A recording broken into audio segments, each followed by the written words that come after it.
All right, guys, welcome to the Give It Podcast, the podcast for blurs, for nerds. If you have a fandom, you are most certainly welcome here. Of course, I'm the host of the most, of course, Black Spartan, of course, the my man to your left, to your right. Show a guy, Joe. How you doing, sir? My gun is 2 trains. Your argument is invalid. And also, I was not ready. Well, it makes noise now too. Happy Lunar New Year. That's always a mouthful. Or Akemashite Omedeto. Oh, right. That is today, isn't it? Yep. It starts today. I believe the actual day is the 11th, but still. Year of the Dragon. Real big year this year. I was just about to ask. Fun we had this weekend. Nice. Okay, because most of my upper management is of Eastern descent, and they brought a whole preschool in today with like monks and everything, and symbols and robes, and gave me this. Oh, red envelope. I got one with $20 in, and then one with it. I can't get it to stop. Yeah, with whatever that says. I'm Japanese. Nice. I can't read Chinese, so. And of course, we have Tafari TV with us as well, who apparently got gifts. So usually, guys, but thank you. Yeah, no. Hopefully, it means something. Hopefully, it means good luck because my Japanese is a little old. My Japanese is rusty as shit. But I mean, it's got to be rusty because that's Chinese. I was gonna say, I think it's Mandarin. You know, I have one of these days. I had planned to actually learn one of those languages. But anyway, it's like what God asked me one day at work. It's like, Joe, how good's your Spanish? Pretty bad. It's Japanese. That being said, guys, we do try to watch our language on here, but sometimes words do fly. At the same time, we may show trailers that might be a little too intense for younger viewers, so viewer discretion is advised. Sorry for that. Welcome. So we actually are going to start off actually very nice because this wasn't on my bingo card of 2024 as far as movies go, and Apple TV has decided we need more Franklin. For all those who don't know, the character from Peanuts that or as I remember him, the one kid that sat on the one side of the table while everybody else looked at him like a jury. It seems we are getting a new Franklin movie. Joe, anything you want to say about this? Or Tafari, anything you want to say about this before we started? I like it because I kind of sympathize with Franklin in this one for wholly different reasons than everybody else. Mm-hmm. Franklin is very clearly a military kid, so I know what it's like to move around and meet new people on a constant basis. It's very trying, especially for a child. So it's very good to see that we actually get to see one portion of Franklin, but the portion of me that interests me the most is it's about a military kid trying to make friends in a new time, especially considering I believe the Peanuts is supposed to take place like right before World War II or right after World War I believe is the given time frame of the Peanuts, or right after World War II. One of those two time frames, but I want to say World War I, but you're probably right. I was trying to figure that out too, like if it was it's more one of the two. It's after one of the two great wars. Is when the Peanuts supposed to be. I think so. Whenever James Brown was dropping albums, that's okay. That would have to be World War II because that kind of dates it. Yeah. Okay. Well, for everybody, here is the trailer for Welcome Home, Franklin, which again is still weird that I'm saying that in 2024. Hi, I'm Franklin. I've lived in a lot of different places. My family is always on the move. This was it. Our new town. Do you want to... Excuse me. Making new friends can be hard. I'm Franklin Armstrong. My name is Charlie Brown. The big soapbox derby race is coming to town. The winning team gets a trophy and free pizza for a whole year. What do you think, Charlie Brown? Partners? Partners. Hey, Franklin, what kind of music do you like? The godfather of soul, James Brown. You're not related, are you? I don't believe so. My grandpa always says you gotta want it to get it. Let's see what we can really do. Friendships are not perfect, but we can get through the rough spots together. A best friend is someone that you can totally trust. That always has your back.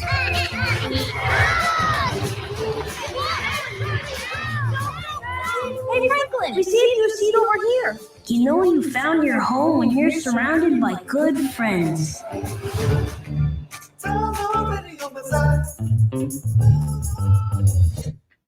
Well, as you can see, guys, that's the trailer for Welcome Home Franklin. Will be on Apple TV Plus February 16th. It's good. It's wholesome. I can live with that. Snoopy is by far the laziest dog I have ever seen. It's just he is slightly petty, I'll give him that, but he is the laziest dog I've ever seen in animation. Well, no.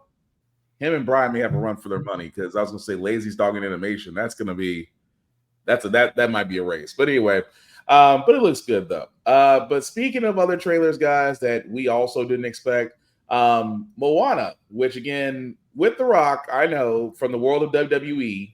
Yeah, I was not expecting a sequel to this, honestly. I wonder if they hit one of those break glass in case of emergency scenarios, because like I don't think any of us expected that to happen. No, considering the fact that I didn't think it would need a sequel, but this is actually a short trailer, but it's a teaser. But here it is.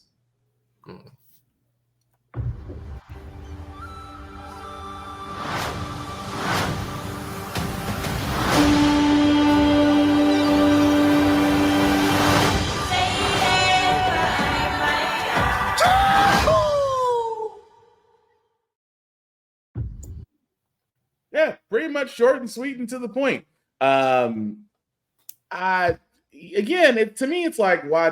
I'm not saying that we can't do without one, but where does it go from here? I'm trying to remember how Moana ended. It's been so long. Well, I mean, the whole thing was returning the heart back to basically their version of Gaia. So basically, when the heart was returned, the seas were restored, the islands were restored, and she was able to, venture out with everybody else. So that was kind of her coming of age, I guess, story. But it's like, so you have Moana 2, now what? I mean, that's what I'm getting out of it. It's like, where do you go to from there? Muted, Joe. Oh, am I muted? No, Joe's muted. Oh, Joe, you're muted. Sorry. You muted me. Oh, my bad. Sorry. Mission control is funky over here. I apologize profusely. But what are you going to say, Joe? I said I'll take it over Frozen 3. I still need to see what the second one was and even why we needed it. So the second one was basically, oh crap, our grandpa's racist. That's it. Yeah. It's like Frozen was pretty much that. And again, as long as Disney cranks out musical songs, especially catchy songs, that's never going to go away. I've accepted that in life. Just being honest, it's just one of those things to where and again, I know it's not our demographic, because I know with my kids, my nephews and nieces, they love Frozen. My niece loves the songs out of there, so I can't knock her for it. But again, it's just one of those things we just gonna have to deal with. But speaking of things that we are going to have to deal with, especially if you're on the Funimation side of life, the next part of this news you may not like because, if you have digital copies from Funimation, no, you don't. Tafari's going to beat me to this.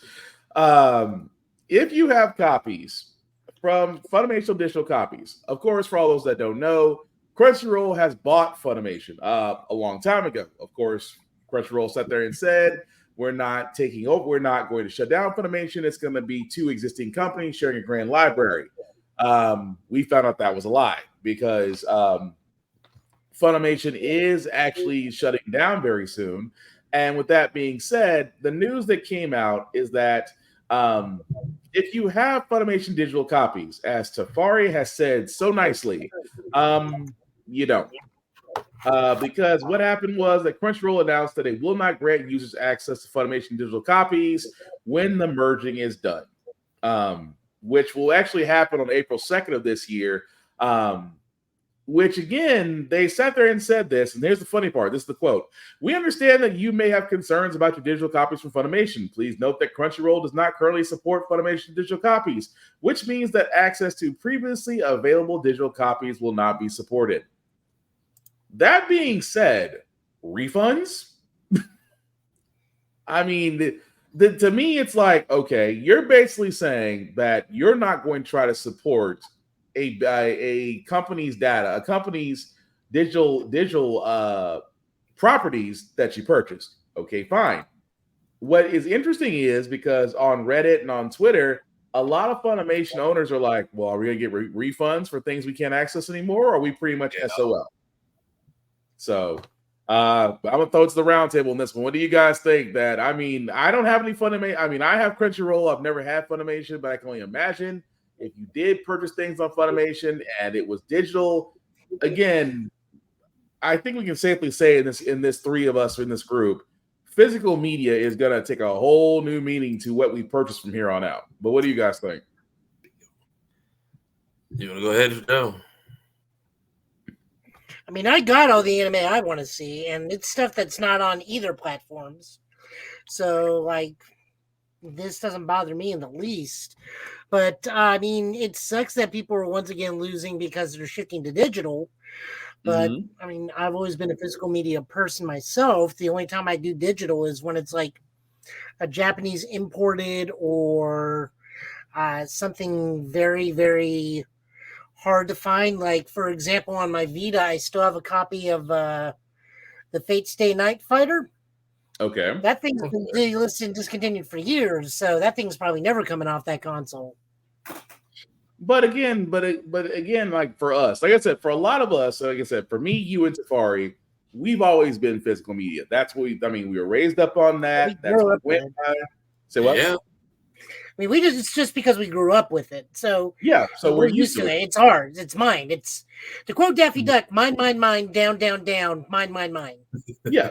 So it's like you're seeing the next generation where, again, I get it. The whole idea of digital downloads, you have it either downloaded to your console or tablet or your cloud, depending on what you're using. But again, I can't help but stress this about physical. This is an attack on physical media because we've seen it. We've seen Best Buy has stopped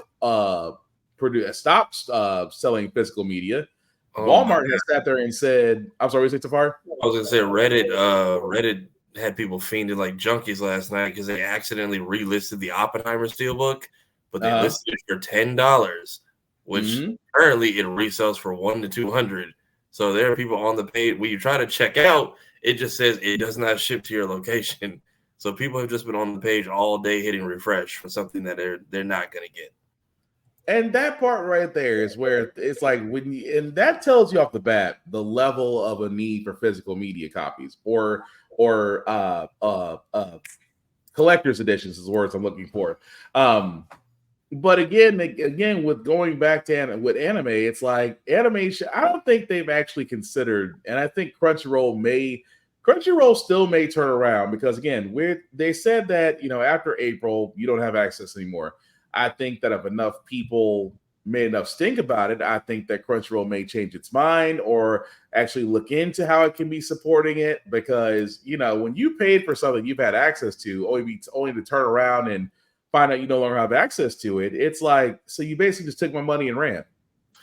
Basically, but at the same time, we now have an anime monopoly, so they literally don't have to even address it if they don't want to, which they have been doing since the whole merger started, as we saw with the cast of Mob Psycho 100. Oh yeah, when Homeboy said, "Can we have reunion pay since y'all own everything?" and they just said, "We are recasting officially," and that was an awkward third season.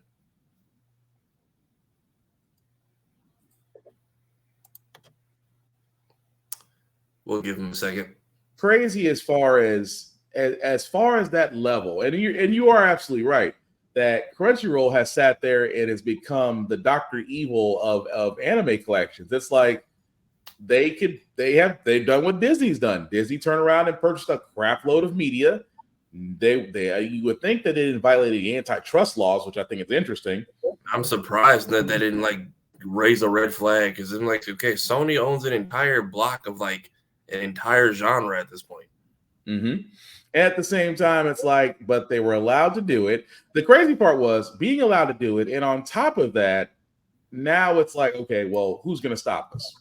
And that's the thing. That's the thing that scares me about one entity owning. Well, I won't say gatekeeping, but let's kind of be honest. They are gatekeeping for the U.S. At the same time, if they decided elsewise, they could turn around and sit there and say, we're going to jack up prices, and if you don't want to watch, well, that's on you. I think they did. I think it's officially on after the sundown. The annual cost is now $100 a month versus whatever it is. Because the only reason I have Funimation is because I don't know, one day I just went through my movie library and just redeemed every code I had. So I was like, I redeemed someone Movies Anywhere, a bunch on Vudu, linked those accounts, and then the Funimation app. So I have Dragon Ball Super Broly, the first two My Hero movies, and One Piece Stampede.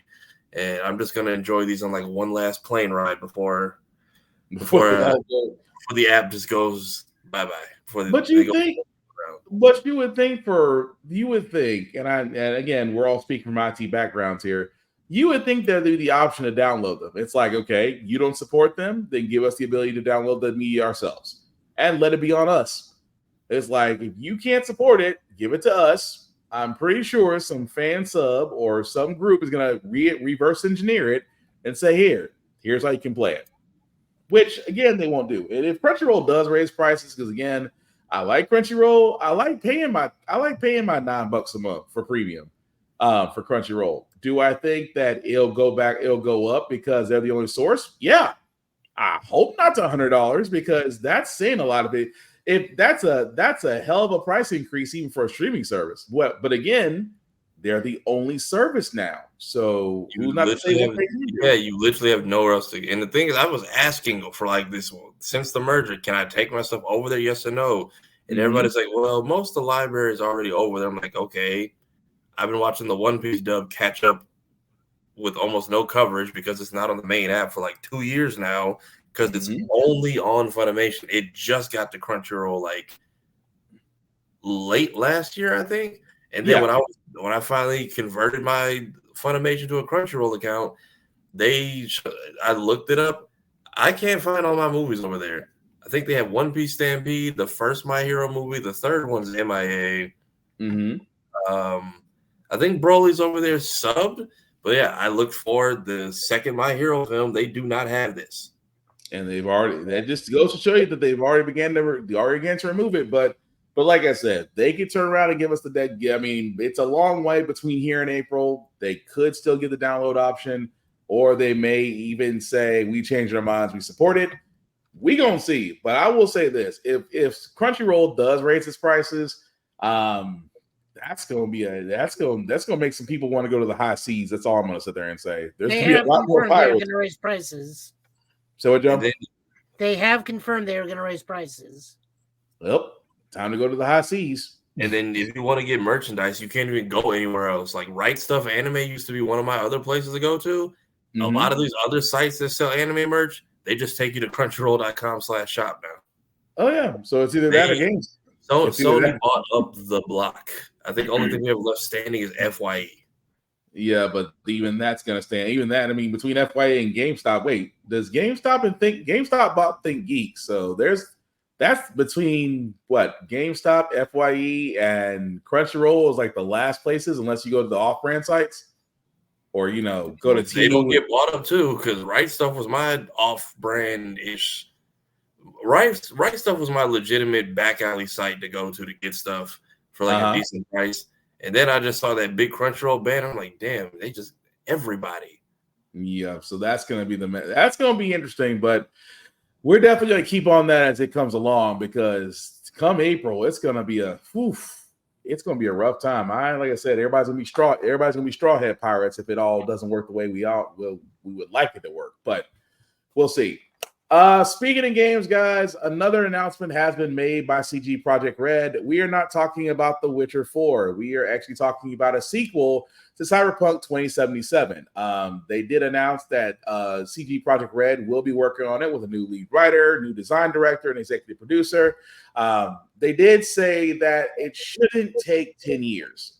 Keep in mind, the first CyberPunk 2077, when it was first announced way back when, took almost a decade before it actually got released. So with this sequel, because they already have the platform in place, CG Project Red does not think it should take that long. Again, for me, before I toss this to you guys, for me, Cyberpunk 2077, when it first started off, yes, it was buggy, it was patchy, even killed a few PS4s. But after multiple patches, multiple teardowns, I think they finally got a platform to where it works so we can all enjoy it. I think that very same platform can be used for sequel. Again, if you haven't played 2077 or the DLC Phantom Liberty, you really should. Both of them were very well done. But fellas, how do we feel with another sequel to 2077, even though I'm going to be honest with you. If they follow the first game, where do you really go with the second unless you're going with a completely different new character? I have no clue. Oh. That was okay. Considering I practically live in the Cyberpunk world, logging over 225 hours into that game, I probably won't be with V if you get the totally new ending that's given to the game. Considering you're totally without cybernetics and the ending of the game just lets you be a normal person in the world. Yeah. So I don't know if you'll even be in Night City in the new game. You may be over in DC. You could be elsewhere. You could even be in space because they do have space colonies in that game now. Yeah, but that was what I was wondering. Like, because don't get me wrong, CG Project Red has no problem in the story department, considering the fact that they've ran with the Witcher series and that Wild Hunt is still my favorite. Witcher 4 is basically going to be a different hunter altogether, so I'm looking forward to that. So story has never been a problem with that company, but it's like, but people still, some people who played Cyberpunk 2077 in the early days, they still have that I'm not gonna say PTSD, but that flashback of glitches, of crashes, or game saves being corrupted, starting all over from the beginning again. Hair selections. I mean, it took them 5 patches to finally get locks. Yeah, don't get me wrong. The early release was something. Yeah, it was a shit show. I'm gonna call it what it is. That early release was between them and Anthem, they actually looked a bit better than Anthem, and Anthem is still one of my favorite games that should have been. It should have been a great Destiny-esque game, and yet, well, we saw what happened with that. EA pretty much killed it. But again, with Cyberpunk 2077, I'm not against it. I'm looking forward to the sequel, see what they come with. But what are you gonna say, John? The only, and this is just like theorizing, there is no word on this whatsoever. None. Is we've already, with Cyberpunk 2077, we've already dealt with Al Cunningham, who was one of the main characters in the actual RPG. She had the golden arm. Yeah. And we've dealt with Johnny Silverhand in this game, who had the literal silver hand. So if they're going to continue using characters from the tabletop RPG, the only one we really have left that we can work with is Morgan Blackhand. So maybe it will have something to do with him. Again, keep in mind, this is entirely speculative on my part, but if you've already taken 2 of the major players of the tabletop out, and you still have at least one on the table, I'm going to say probably we may be dealing with him in the next game. Possible. I wouldn't be against it, but it'd be possible. I mean, considering the fact that, or he may not, like you said, it might not even be in Night City. It actually might be a completely different location itself. But I don't know. Didn't they have like a giant story add-on or DLC like in the last year or so? Yeah, Phantom Liberty. The one with Idris Elba. So what was that? Just like an extension or a side thing, or what was? Oh, it's almost like a second game unto itself. Pretty much. It's actually, if you ever get a chance to play, you should. Is this going to be like building on top of that? Is this all going to be a whole new game? We don't know. That's the thing about it. They're being very tight-lipped as far as how the sequel will work. I mean, an update just came out to where you more quality of life stuff, and you can start painting your own cars. So they're still adding stuff to this game. Oh, so we're going Midnight Club Dub Edition. We're doing Midnight Club. It's either that or Project Gotham. Yeah, true. But we'll follow that up as it comes along, as more news comes out, especially with the Xbox news that we're going to talk about because there is speculation with the event next week. But a couple more trailers, guys, we got. This one, again, I give Tafari credit because this popped up on Blurred's Eye View because it is Super Bowl weekend, guys. And, of course, for Super Bowl, we always watch it for the commercials or trailers. Money's still on you, Ryan Reynolds. I have to give our other podcast brother and Chris Fury credit. He said this first. Money is on you, Ryan Reynolds. You know, you have one day before the Super Bowl to give us a Deadpool 3 trailer. Are you really going to make us watch this game and go halftime just to watch Deadpool 3 trailer? We're kind of hoping you give us to us a little bit sooner. But that also being said, we actually got a trailer for, and again, I did not know this, but Tafari, you knew about this. You want to tell people about the Knuckles TV series? Yeah, so there's going to be a mini, basically limited Knuckles series that bridges the gap between Sonic 2 and 3. Mm-hmm. They've been talking about it, and the only teaser we've had so far is they've added Knuckles to like the Paramount Plus commercial. Yeah. I didn't know when or if this was ever going to be ready, so this was a shock to me that they actually announced it. Nice.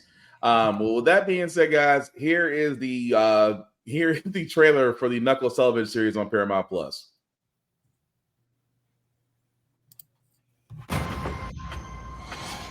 You're an alien. You're super powerful. You recently saved the world with your friends. What do you like to do for fun? Vengeance. I was thinking more like reading or yoga. Hey, buddy. Isn't it great to finally relax? I am an Echidna warrior.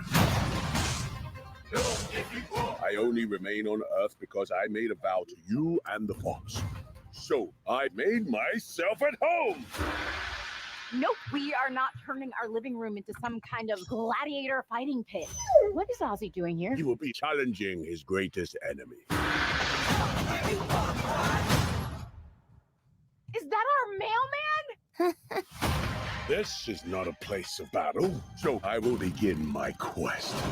Come, Wade. Well, most people think I'm a joke. I do not make jokes. I make warriors. Let's go get him. Knuckles. Without his little friends, he's vulnerable. He's the key to my newest creation. You worked for Robotnik. Bring me Knuckles.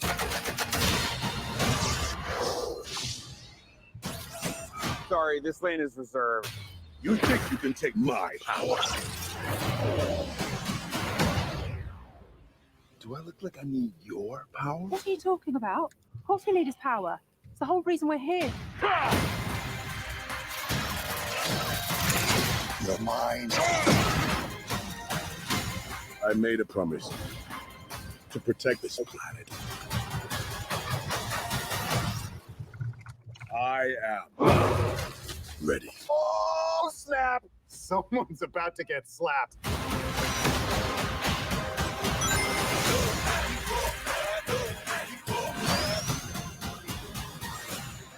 I think today is going to be a beautiful day.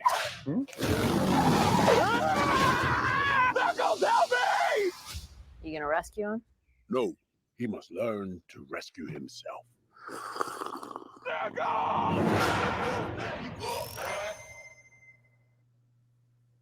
I'm not mad about that. That was the trailer for Knuckles. As you can see, guys, will be, I want to say it was April. I kind of caught some of it. I mean, hang on a second. There we go. Yeah, April 26th. April 26th. Yeah. So the fact that it's going to be a 6-episode event, and Tafari, you said this happens between Sonic 2 and 3 is what they've officially said since they already dropped the teaser for the third movie, which is going to come Christmas this same year. So, gotcha. So again, Tafari, I have to give you credit. What did you sit there and say on other podcasts about Crime Mob song and the fact they were using it? Oh yeah, somebody's like they used the Negro spiritual known as "Knuck If You Buck" and dropped it during Black History Month. Whoever playing the role out, give them a raise. Oh man, I mean, it works for the title though. Crime Mob still get royalties. Oh, don't get me wrong, it definitely works for the title. I'm sitting there laughing about it, and the whole idea of Knuckles, and Idris Elba, that man, he's a busy ass dude. But they didn't skip on the animation quality either, because usually some of the series get like lazy, flashed on the budget. They took 6-hour-long movie episodes and just threw them on Paramount. I am not complaining. But I think because of what happened with Sonic, the initial Sonic the Hedgehog movie, they're not taking any chances on animation. It's like we're going to turn around and actually give it the budget it asked for. But for a 6-episode show between Knuckles versus the Hound, that's going to be interesting. It's kind of weird to see him without the scraggly beard, though. But Joe, what did you think? Oh no, I'm down. I just want them to do some goofy crap and do some stuff with the comic books that has the creator, the Knuckles creator, controversially trying to keep Knuckles to himself. I need to see. We got the hat. I heard something about that. Like we only get one echidna because of something like that. Yes. Yeah. Because all the other echidnas were his creation. So, like his dad, his girlfriend, his future daughter, all that one dude. And since he split with the Archie comic, he took all that with him. So he technically does have legal precedent for all those extra characters. So still, I want to see Archimedes the Fire Ant. I want to be able to see his arch enemy, the giant woolly mammoth, Big the Mammoth, or Woolly T Mammoth, or whatever it was. He was Knuckles' thing. Yeah. We do at least get the hat. I like that they we got the OVA hat. Yeah. We get his old school Australian hat, which I do dig. And I think on top of a spin dash, we learned to glide in the series because he had the guy riding on his back like he used to in That's what it looked like. My only problem with this trailer is I feel they show too much. It's a limited series, so you're not really given the. Yeah, but I don't need to know there's power armor involving his quills in that. I want that to be a surprise. Just go with like the goofy stuff, and let it be like a couple of those TV shows that like fake you out in a heartbeat. This is gonna be like goofy time with the sheriff's sidekick. Oh no. There's crime bosses involved, probably. The whole thing about the pull of hair, though, they kind of did foreshadow that in the first couple Sonic movies. Yeah, but we don't need to know that that's a plot point again in this. We could have been surprised. But also true, but Kid Cudi is also in this too. So I'm like, there better be a fire soundtrack. That's all I know. That man's too busy writing another comic book to be in this show. Oh, he's got time. I'm sure he's contributed to this soundtrack because he did a song for the last movie, didn't he? Or the first one? Yeah, he did a song for the first one. And then they just confirmed Live and Learn is going to be in the third movie by Crush 40. Wow. So that's actually a thing. I'm not sure if this is right or not, but they said that they are going to be remixing a majority of the music from Sonic Adventure 2 in Sonic 3. I can see that. I could see that because I want to see, if not the actual songs, at least like a beat remix of Pumpkin Hill and Wild Canyon, which, damn, I wish 100P could do those songs, but he's got some stuff going on. It's just one of the things where if you just waited for your blessings a little bit longer, you'd be thriving right now. Pretty much. But yeah, it sounds like we're all agreeing about Knuckles. Like we said, guys, April 26th looks like it's going to be a fun little series. Who was the other echidna we saw then? They can't show a bunch of them. I think that may just be Knuckles in a disguise. Yeah. I think so. If not, then it could be his grandfather. Like, as I said, the legality of using other echidnas is very, very murky because of that one dude. So, yeah. I mean, if not another echidna, if we can at least, I would be impressed if we worked chaos into the plot somehow because we still don't know what happened to Longclaw and the rest of the echidnas. Yeah. And then if you probably don't want to do 1,000 introductions for Sonic 3. So getting some of them out the way in this series would be good. So if we got like a cameo from Rouge the Bat, I would be interested. Yeah. As long as we don't have to deal with Big the Cat. I don't need a 30-minute Big the Cat thing of him fishing. I mean, we kind of did almost a semi-chaos plot temple in the last movie, and Big was nowhere to be found. So that is true.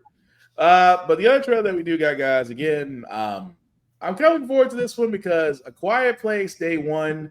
Definitely, I got the first 2 a year. Those I can throw on anytime. Yeah. And again, with the third one, I love what they did with this one because they didn't repeat a formula. They decided to tell the whole story back from the beginning. But here's the trailer for A Quiet Place Day One.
All right, guys, and that was the trailer for A Quiet Place Day One. As you can see, we know it's coming out in theaters on June, but we don't exactly have an exact date yet.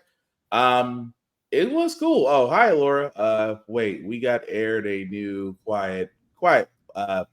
Yeah, we got a new Quiet Place movie, Laura. So, guys, I got to ask questions on this. Do you like the fact of what they're doing? Because don't get me wrong. A Quiet Place, A Quiet Place 2 were great movies, both written and directed by John Krasinski. And now he's giving us Day One, which again tells us exactly everything that happened beforehand. So I'm down for this, but what do you guys think? I mean, that boy Jim Halpert is working, ain't he? Man. Ever since he got out of Dunder Mifflin, he's just been cranking out films. Okay, might as well. But no, I'm looking forward to it. But the whole thing of explaining the creatures and explaining how they got here and the whole stampede, I was like, okay, this is the way it starts. I'm like, did you guys just like nuke your own planet shit, and now you just fell over here? Pretty much. That's what I got out of that. But y'all just more violent physical symbiotes. And at the same time, it's like, it opens up a whole new dynamic, which is what I like. It's like it doesn't stick with the whole mundane how do we make it out of here? And it's like different characters. I'm all for it. But Joe, what do you think? I've always equated this to kind of like a offshoot of Aliens. Like this is like what the movie Alien 3 should have been, where the Xenos are on Earth and just unleashed upon a city and just make the city into a hive. And in this case, the aliens themselves are actually not that far off and like designed to a degree. But yeah, I really liked it. It's a nice nice monster movie. It's one of the very few I actually enjoy because I'm not a big horror person, but one of the monster movies I really can get behind because it's not a gory movie. Yeah, which is the big bonus for me. Oh, it's more suspense and visual than actual gore, which again I love. I'm curious. Do the monsters like eat? Are the aliens eating people? Or are they just so triggered by sound they just kill whatever moves? Now that I think about it, when I watch those movies, I think it was just the sound irritated them. I think the sound irritated them, and they just killed anything that made sound. That's what I think. I have to go back and actually watch that. I don't think they always kind of get everyone out of there real quickly. Yeah. But the only person I kind of makes me question is when they found the old guy in the woods and he was standing over his wife.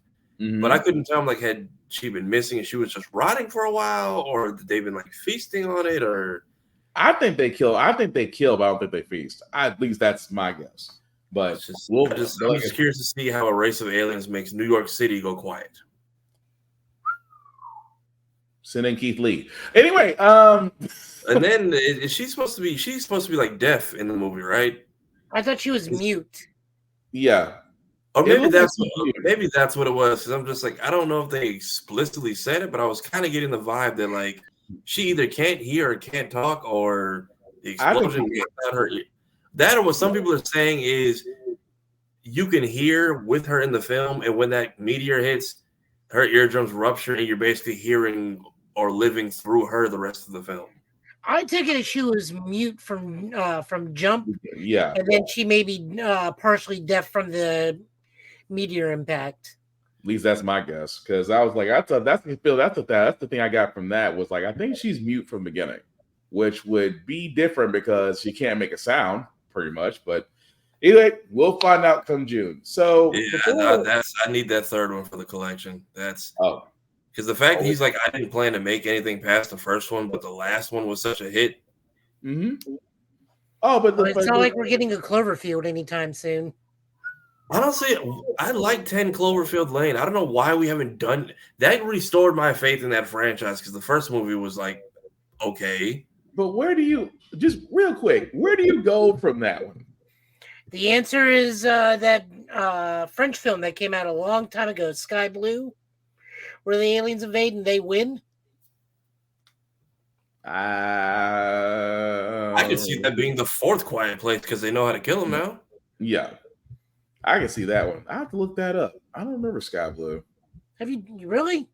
I did. My mind is kind of. It's a small budget alien invasion thing where three couples are in an apartment having a party when the invasion hits, and then it's just them living in the apartment while the invasion happens, and they see them is that trying to they have tentacles grabbing people from each. Yes, I did see that. Yeah. Then in the end, it turns out we lose and all sorts of stuff happens. I'll go find that.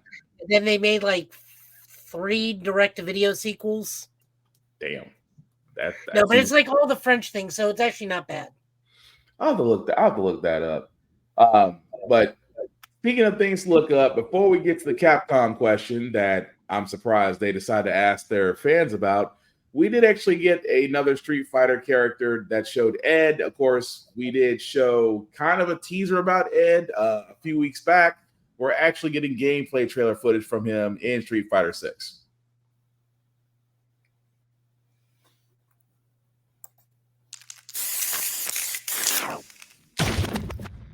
This is Beat Square Station.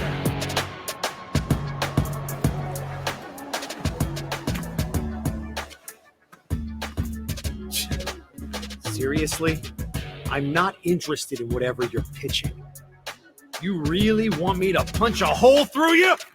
So, just who are you? You need to learn to stop pissing me off!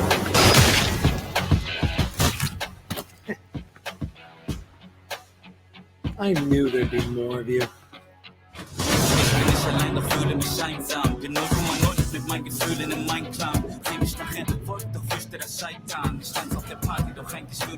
Let's go! Ring the bell!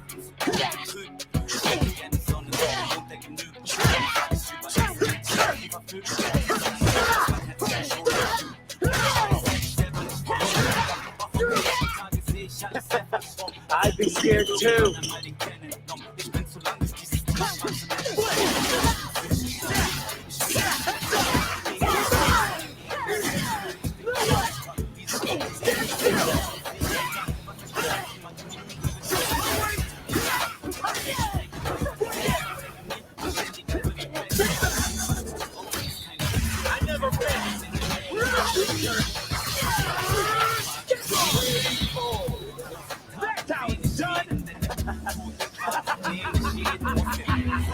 You put up a fight. How's this?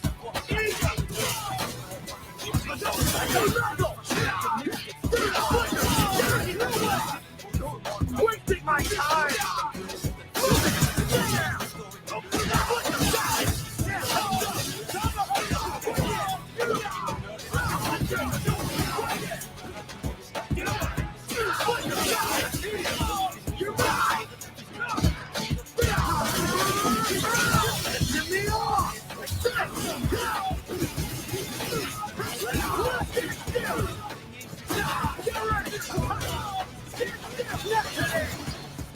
Time's over!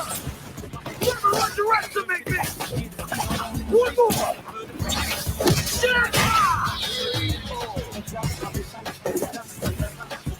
You could say I have potential.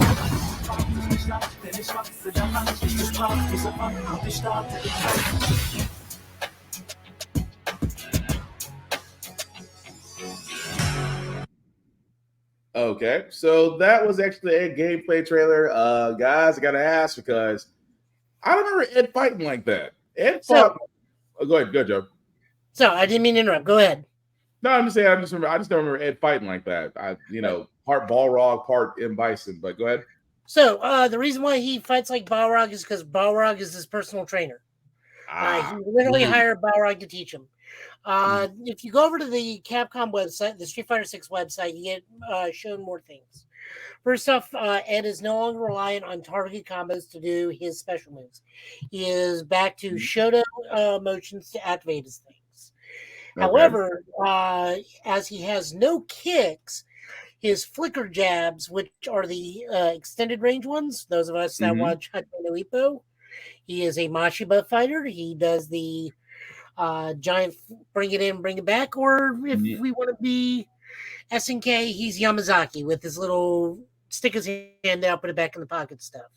Gotcha. Those are his kicks. So his kicks are punches at range, which will do less damage but have extended range. There's also, we get a new stage, the Ruin Lab, where Ed runs his own syndicate for actually not nefarious purposes, to where he takes in Bison test subject refugees and help them find new purposes in life, despite the thing. Okay. The stage itself actually has two really cool Easter eggs. The chair is the chair that is used to make Ken into Violence Ken from the OG Street Fighter II animated movie. And if you look on the chair, you see Bison's cap. That is true. And you see failed Seth clones all around the lab in the test tubes. Yeah. So, fun thing there. I am looking forward to him. However, he will probably go unplayed because he comes out the same day as Final Fantasy Rebirth. Rest in peace, Dad. I'm so glad I caught my pre-order when I did. The other problem is no one really seems to give a crap about Ed in this Facebook community or the FGC community. Everyone's too, everyone is checking out on my timeline. No. I'm just gonna say it. Everybody is still dick riding Akuma, and that's the thing. That man is gonna be dangerous, but he's gonna take damage like a piece of glass. And you're still going to get throw looped by Ken, just this time as a very angry old man. People need to quit dick riding Akuma. He's not going to be the end all be all. He's just the final character for season 1. Yep. Move on with your lives. Now, moving on over to Tekken, we can talk about that later because Joe's been putting in time with Tekken. Tafari, what'd you think? I'm not big on the Street Fighter or the FGC at all, but I was happy to see that everyone's getting a piece of the pie now. Tekken is back, Street Fighter's back. I do feel like as much as from what I've been hearing from Tekken players, though, especially when it comes to King, I feel like that lightning grab, whatever that was he did, is going to get old real fast. Again, I fight Kings all the time. I have a very simple solution for that. Block. Right. Counter grabs are a thing if you're facing King players. That's all I'm saying. Counter grabs. I feel like he will be the King equivalent of you need to learn how to counter grab. I say that all the time whenever I see King players. That's all you got to do. Yeah, I mean, if you counter grab, you're fine. But if you miss your window, you're in for a world of hurt. That's what I saw. It was like the TikTok of Peter getting slammed through the ceiling by Goblin. It's like point of view, you didn't get the grab counter by King, and now you're watching an animated cinematic of your health bar dropping. Yep, very much. But no, it looks like it's available now. So again, also speaking of fighting games, before we get to the Capcom question, Microsoft Killer Instinct. What you waiting on at this point? So let's move into that when we get to the Microsoft news, because actually I have theories. Okay, well I'm gonna hold on that then. Well, we'll get to the Capcom question, because Capcom has decided to ask its people. I cannot make this up. This is an actual real poll. Yes, Capcom has done this. Capcom has sat there and said, which Capcom franchise would you like to see return? Dead Rising, Okami, Omnimusha, Dino Crisis, Mega Man, Ghosts and Goblins, Final Fight, Ace Attorney, or something else? Okay, now I've seen the results of this. I'm going to ask both of you. What do you think is number one? You weren't supposed to click that. I beat you the punch. I figured it was going to be Mega Man or Dino Crisis. Yeah, my money was on Dino Crisis. But the fact that we're looking at this, Mega Man by 30%. Okay, this is going to be an unpopular opinion, so I'm just going to go ahead and say it. I'm a Mega Man fan. I have loved Mega Man ever since its inception on the NES. I've loved the X series. I've loved the Battle.net. Do we need another Mega Man franchise? Not right now. We don't. Yeah, Mighty Number 9. I mean, Mighty Number 9 was okay, but here's my thing. When you're trying to run a game that was really built for the 8 to 32-bit graphics area, and you're trying to push it on next-gen systems, and you don't change anything, it looks out of place. It looks out of place. It looks stale. It doesn't give that same nostalgia feeling. Now, can we have a Mega Man game sometime in the future? Yes, but it needs to be heavily retooled. It needs to have a better polish on it. But think about the games we have here. Dead Rising, okay, had its run. Okami, I can kind of see that. Omnimusha, definitely. Omnimusha, I would definitely say. There are so many samurai games out there right now. We do not need Onimusha. Yeah, that Ronin game. Rise the Ronin. If you're working on a samurai. If you're working on a samurai-esque game, you need to just push it a year behind whenever that comes out. Yeah, we got like Onimusha, we got Ronin, we got Ghost of Tsushima, we got Sekiro, we got there's a Sekiro sequel coming out. I forgot about we got Elden Ring, because you can play a samurai build in Elden Ring. You got the samurai version of Elden Ring and that other game made by Team Ninja. We don't need another samurai game. Huh? Was that Sekiro? Or am I thinking? No, Sekiro's the ninja one, but it's Samurai Tenju. The samurai. It's like a Souls-esque samurai game. Samurai game. Yeah, I'm blanking on the title, and I know what you're talking. It's got like 2 versions out right now. We don't need another samurai game. We don't need Onimusha. Okay, but I can at least get behind Dino Crisis. Dino Crisis should happen again. Just because that was an underrated gem for PS, for the PlayStation, it needs to have a revamp for franchise. I think people are in love with Dino Crisis because we were all hyped on Jurassic Park. But that only Dino Crisis 1 and 2. But you also had Turok at the time. You had Turok entirely. So what? Dino Crisis and Turok are not the same genres. True, but they were both 2 actual first-person shooter. But I'm sorry, one was a first-person shooter, the other one was a third-person shooter. But they still both actually did fairly well. So I can see Dino Crisis, Mega Man. I can understand. Ghosts and Goblins. We just had a Ghosts and Goblins remake. We don't need another one. Yeah, I was gonna say you have a hard time with that one. Final Fight. I mean, that's just Street Fighter 6 is Final Fight. Yeah, fair enough. Ace Attorney, and then something else. Now, I'm not against it. Again, Capcom, thank you for actually doing the one thing we've always asked you to do, was to listen to your fans. I'm kind of curious to see what they will do with this poll. I think that's just them wanting to interact with us and see where our attention is gathered. But currently, as you see the results right there, guys, Mega Man seems to be leading the pack. Okonami is behind them, Dino Crisis, and then Dead Rising. And then after Omnimusha, it's just a free-for-all after something else. So I wouldn't be surprised if they pick one to work on, and in the meantime, we get another port party, kind of like what Capcom, or is it that what Sega's doing with the Dreamcast with the revivals, and kind of like what they do with what they do with Rare Replay. I can see them doing all of like a Rare Replay with all of those titles. The one thing, go ahead. Go ahead. I'll do mine after.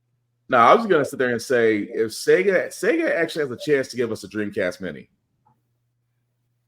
Sega has the opportunity to give us a Dreamcast Mini right now, because for a lot of us that love the Dreamcast, which I'm assuming is everybody in this chat right now, to have a Dreamcast Mini of the original games, like I know some games are ported, some games are modded, but to have an original Dreamcast Mini game with some of the games that are hard to find, Rival Schools, Power Stone. See, there's the problem. What's that? Is with the Dreamcast Mini, you won't be able to get those. Not without a lot of red tape. Not without a lot of red tape, because you won't be able to get Soul Calibur 2 on there. That's Bandai. You won't be able to get Power Stone. That's Capcom. Well, technically, it can, as long as they agree to it. But again, you are right about that. If they agree to it, yes. But previous history has said otherwise. So you're right. Sonic Adventure 1, 2, and Shuffle. Yeah. So I was like, previous history would say otherwise. You're right about that. Here's the thing. Capcom, anytime they revive or put out a collection, they make money. Mm-hmm. That Battle Network collection, which I bought, that thing sold amazingly well. Yeah. Hyper Street Fighter 2 Turbo, whatever it was on the Switch, sold amazingly well. Anytime Capcom does this, they are rewarded. Now, I know you said your thing on Mega Man. I got to remind you, Mega Man comes in many different facets. True. So we can resurrect the Legends thing and do a 3D free roaming shooter with Mega Man Legends 3. That won't happen, guys, but they can reboot Mega Man Legends and go even bigger and broader with like a RE2 version, or they can make a modernized version with updated graphics and voice acting version of the Battle Network series, the Star Command series. They can do X Command Mission 2. They can reboot. They can make a Dark Souls version of Mega Man 0. Ooh. You can do a litany of things with Mega Man, not just shoot. But here's the thing, though. My thing is, why not, instead of revamping, come with something new?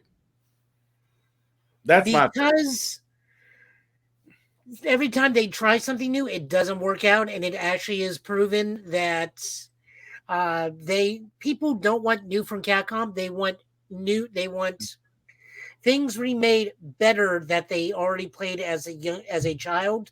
Okay. Because let's look. How well did Resident Evil 2 remake go over? Oh, Resident Evil 2 was all. I mean, that was easy. I'm not gonna say. I mean, let me rephrase that. It was an easy sell, just because of what they did. You basically revamped the control. You revamped You revamped the game mechanics. You revamped every part of it, almost to the point to where it was seamless. Mm-hmm. So to me, that's an easy sell. Resident Evil 3, same thing. You may have tweaked the story slightly. You revamped the graphics. You worked the game mechanics. But again, easy sell. Resident Evil 4, same thing. You revamped it. You retooled it. You made the graphics better. And again, it's an easy sell. My thing is, for Resident Evil, again, because after 6 annoyed me. I can't stand Resident Evil 6. It's so very well, but not a lot of people skip 6 and just go straight to what was after? What was before Village? Biohazard 7. Just flat out 7. Resident Evil 7. Yeah. Wait, what came out after 7? I'm trying to think. There's 2 that were Village. That was Village. Village and one. Yeah, so Village and that one before it. People just skip right over 6. I tell people all the time, skip 6. I was like, Don't get me wrong. I love Resident Evil 0. I love Resident Evil 0, the first Resident Evil. I love 2. I love 3. I love 4. 5 is great because you can co-op with somebody. I skip 6. 7 and 8 are treasures. But you notice, and I say this all the time, you notice after 6, they had to retool Resident Evil altogether because 6 ticked off a lot of Resident Evil fans, myself included. So with Biohazard and Village, they had to turn around and revamp it to where it's like, okay, this is your long apology to us. Now, do I think Mega Man can do that? Yes, but to me, it's like, okay, like my favorite series all the time will always be the X and 0 series. I love those. I loved X 1 through 3. I love 0 1 through 3.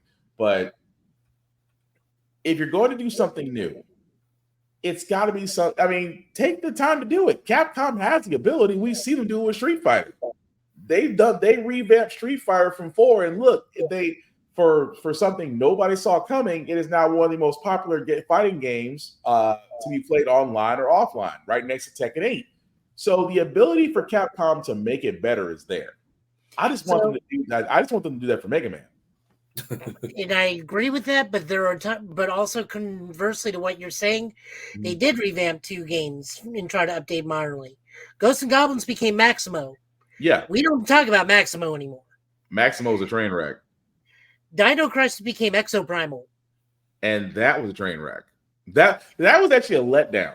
If we're being honest, Exoprimal. That's actually also because we got teased because we very clearly saw Regina in those games, and they're going, "No, that's not Regina." It's like, you're a liar, and we will not buy this because you're lying to us. It's the start. All they had to do was say, "This is what Regina's doing now," and that thing probably would have made more money.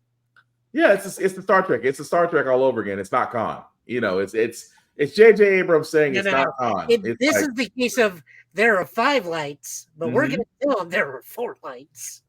But yeah, but I'm not against it. Like I said, if they want to revamp Mega Man, make it surprising. That's my big thing about it. But I want them to do more Okami. I mean, Okami Den is still one of the hardest games you can find. Except for me, it's over right there on my shelf in the back. And I wouldn't be against that either.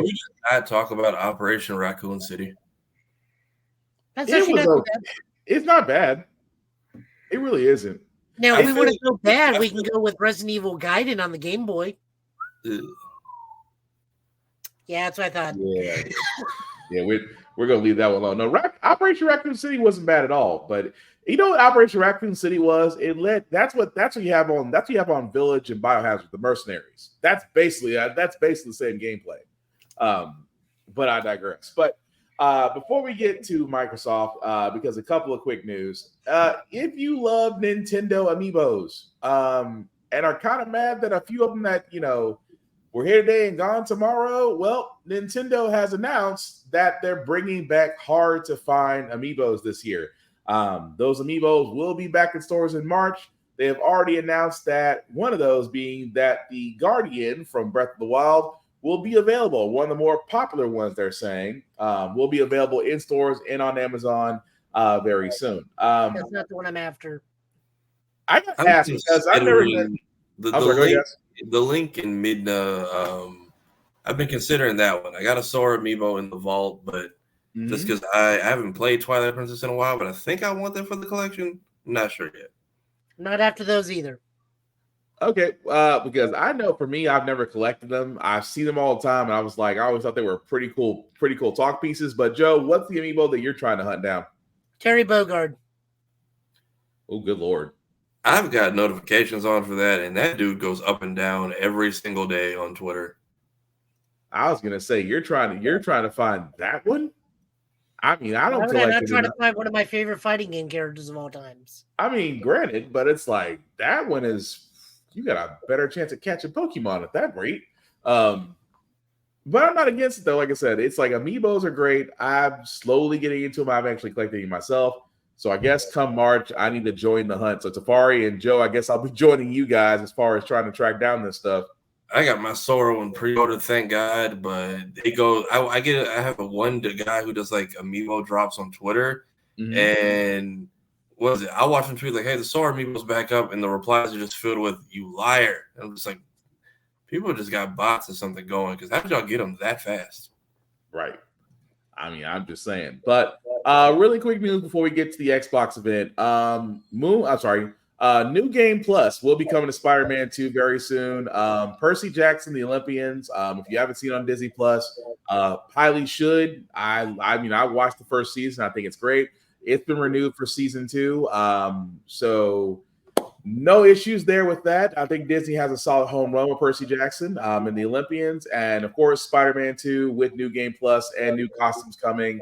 I forgot the release date of when that New Game Plus will be optional. What are you going to say, Joe? They have yet to announce it sometime in March, and I'm fairly certain we'll also be able to control the day and night cycle and the day and night when it rains in the game too in that update.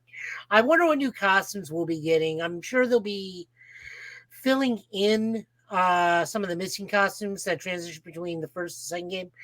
Me personally, Madam Web. So what?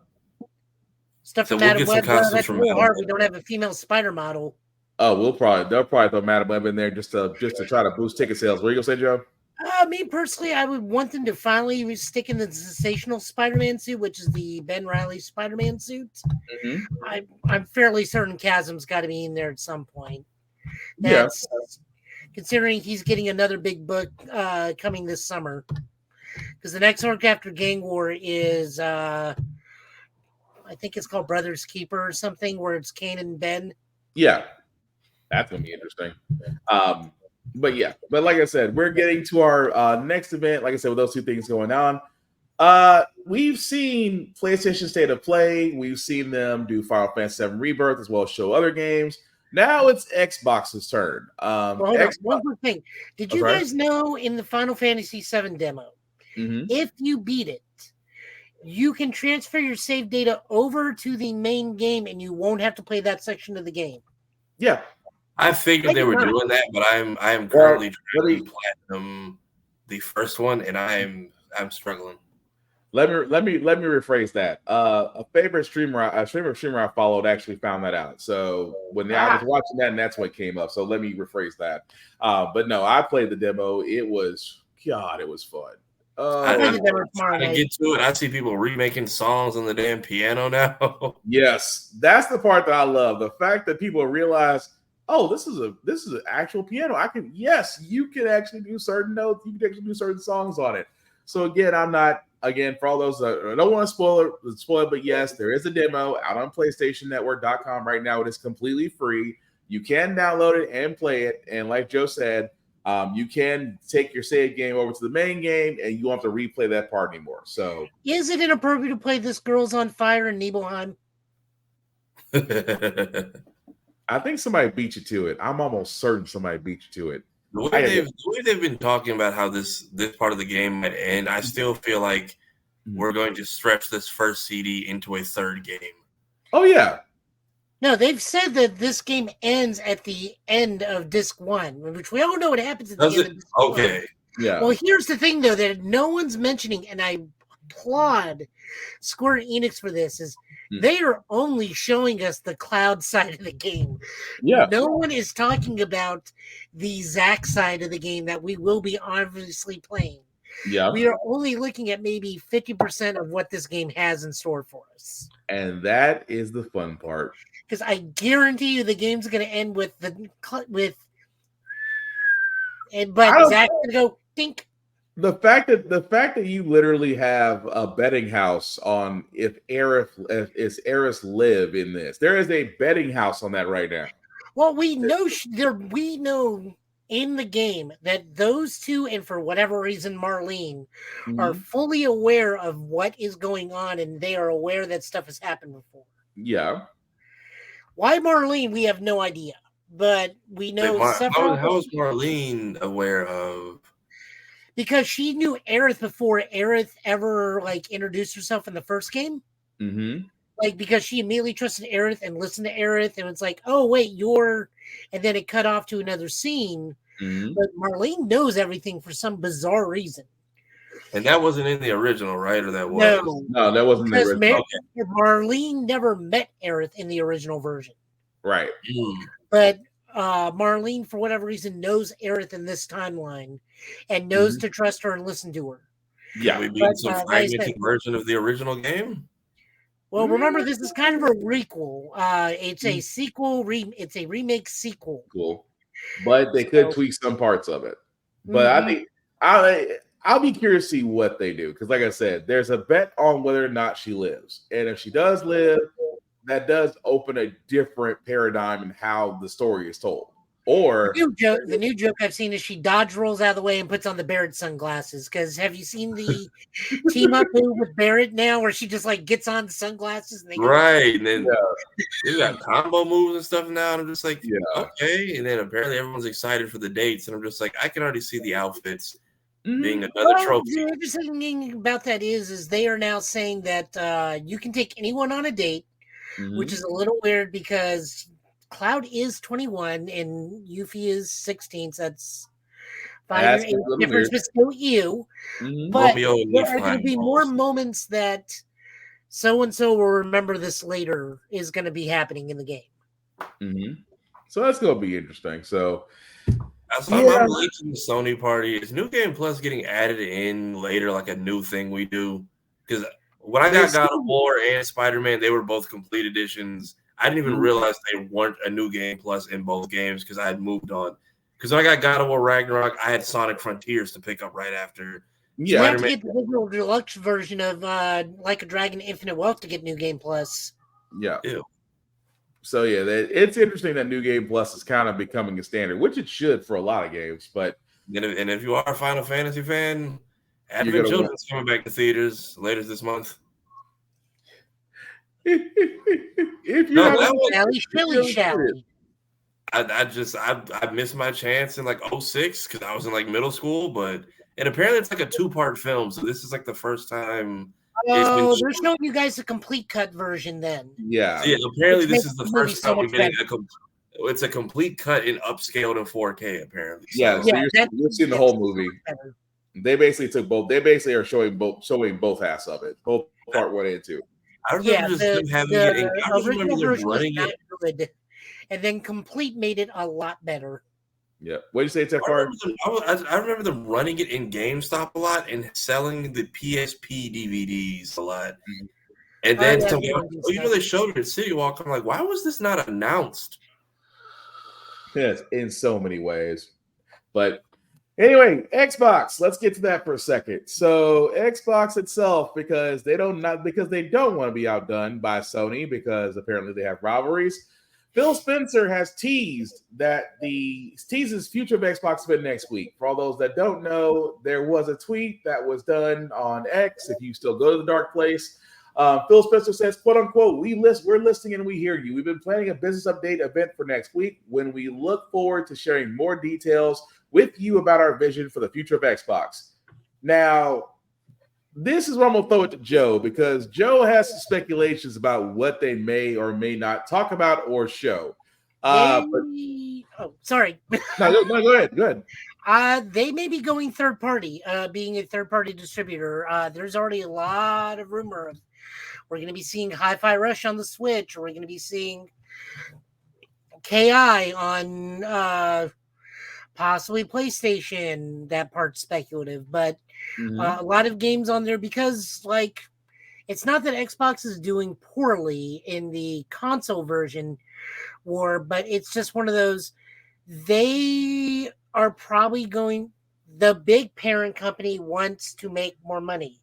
Yeah. And they understand that their console is not getting the money they want. So they are looking and probably going to say, hey, we're going to be doing third-party distribution to other consoles, or we're going to be bringing Game Pass to, say, the Switch, because they've said in the past they would love to bring a Game Pass style system to the Switch and make money off of it that way. A lot of people are either for this. A lot of people that are Xbox loyalists are against this, and I don't understand why. I'll be completely honest. I don't know what Xbox exclusive you guys have that you think needs to be a stranglehold on a single console. Like your Halo is done and over with, as far as I'm concerned. What console? What game absolutely needs to be on the Xbox? That can't be on anything else. Well, nothing, because if you think about it, there's not that many exclusives. Now that I think about anytime it is an exclusive, it also, and I don't mean to interrupt, I'm sorry. No, but anytime they say Xbox exclusive, what comes immediately after that phrase? Also on Windows 11. Yeah, because of Microsoft, right? Yeah. And then people are also obsessed, like, why are they doing this? Like, guys, I have news for you. Xbox is making games for other consoles since before some of you were born. To elaborate, they've been making Microsoft Flight Simulator since before possibly there was a computer. Yeah. Yeah, but at the same time, Keith, let's not forget when Microsoft had acquired Activision, the scariest thing was they're going to take Call of Duty and make that exclusive, scaring the crap out of PlayStation owners. Which again, nothing happened because they turned around and said, "Well, no, we're not going to restrict it. You guys will still have access to it." So it's weird. It is weird that they're trying to go so many routes with this. But if I'm going to speculate, because again, Xbox kind of showed its hand in development digital, because the only thing that we really got out of that was the Indiana Jones game, which looks great, and other games. But at this point, we need to see something that Xbox is going to restore our faith in. Now, I could sit there and say I want to see Gears 6 all day. May or may not happen. We might not even get no news on that. I would love to see something about Killer Instinct. I would love to see if the what's this called? Something Galaxy. Iron Galaxy. There we go. I would love to see if Iron Galaxy comes forward and says, you know what, we're doing a new Killer Instinct. Because to me, it's always been the fighting games have always had a trinity to me. And the trinity, well, more like a quartet. So let me take that back. Because most fighting game, when you think fighting games, what are you thinking? Mortal Kombat, Street Fighter, Tekken. And, it can be argued. And I say this, it can be argued. The fourth one is always arguable. You could sit there and say Killer Instinct. You could sit there and say Soul Calibur. It's always argued as over who the fourth game is. It's never been a scene of 5. But for Microsoft's sake, Killer Instinct needs to be announced or something of that nature. Gears of War, before it loses steam already, needs to have an announcement. What I'm afraid is what's going to happen. What I'm afraid is going to happen next week. We're going to get a Halo announcement. And that's what's going to bug me. And as much as I love Halo, and as much as Tafari, because Tafari has pointed this out on his page and other places, about the wonderful Black History skins that they decided to do for no reason. You're getting teabagged in the lobby. Just know that. I'm just going to be honest. If I see anybody wearing that as I'm playing Infinite, I'm going to take a plasma grenade and just literally just tell everybody to stick you. I'm just going to be honest about that. But no, go ahead, Joe. There's one thing Phil Spencer cannot come out and do next week. Absolutely not. It's come out and again apologize to the people, because that's almost any time you see Phil Spencer at this point, it's with an apology. True. It is, but I think in this case, well, I mean, with that and the nasty business after Activision Blizzard, I think they're trying. Yeah. So what do you say, Tafari? So that whole debacle. Yeah, I mean, they had to do a lot of PR damage control on that.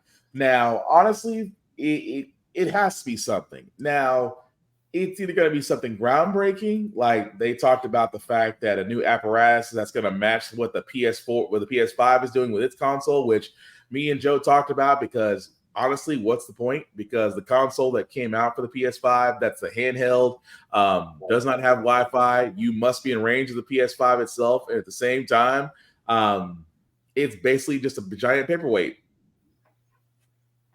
No, they actually clarified that. The thing just needs a stable Wi-Fi connection and Play Connect. So you can play anywhere where there's Wi-Fi. Oh, so they did. Okay, so they did change that. Because I was like, the first time we saw that, I was like, this is just a glorified paperweight to take in the house. I think they're just going to come out and announce, hey, we're going the way of Sega. consoles are no longer our big. Consoles will be here, but they're no longer to be our focus. We're going to start focusing on game creation and distribution. I, honest to God, think they're just going to go the way of Sega. And honestly, I don't think that's a bad thing. I think them putting out their library to other consoles to make them money is probably the better way to go. But let's go devil's advocate for a second, because you just went from 3 popular systems now down to 2. So, and let's be honest, as much as I love Nintendo versus Sony, that's not a fight. But it's also never been Nintendo versus anybody except for Sega, because after GameCube, Nintendo just says, we don't care. We're doing whatever we want. True. But at the same time, if the only other option you have outside of PC is Sony versus Nintendo, but Xbox basically becomes a third-party proprietor like Sega does, it just makes it easier for Sony to turn around there and say, what are the choices that you have, Nintendo or Steam? And people will still have their Steam Decks and their PCs. I mean, let's look outside of the U.S. Microsoft barely moves. Oh, I agree. Don't get me wrong. I fully agree with that. They know their bread is buttered when it comes to North America. So I get that. But I cannot see them fully abandoning consoles for just third-party development. I can't see that. I can, because I mean they undercut every time they say Xbox exclusive. By the way, Windows Store, like they always undercut themselves by saying this. Most of you are logged in on a PC anyway, so go get that. Yeah. I mean, it'll just be: do you want this on PC or do you want this on PlayStation? Yeah, that's a fair point. And but PC does have untethered frame rate. You can go as smooth as you want to the point where your eyes bleed from smoothness, or you can play PlayStation and be capped at 30. You have uncapped frame rate. I kind of learned that lesson about frame rates because my eyes could not keep up with it. I had to turn it down. When the motion blur is just the words press start. I was just like, I tried that and I was like, oh dear God, what did I do? It's like your eyes keep up with it, but your brain is trying to process it, and it's like playing ping pong across the board. But like, if they go third party, it's only going to be the most diehard of diehard people that are going to complain. And honestly, they don't have anything to complain about. Like, you could just get new controllers. Yeah, could just get new controllers. Yeah. That would be interesting, but I don't know. We'll find out next week exactly what they come up with. I'm kind of curious to see what Phil Spencer will say, but hopefully, like you said, Joe, it won't be apologizing. So, I mean, honestly, if there's anything I do want them to say, it is Hi-Fi Rush on the Switch.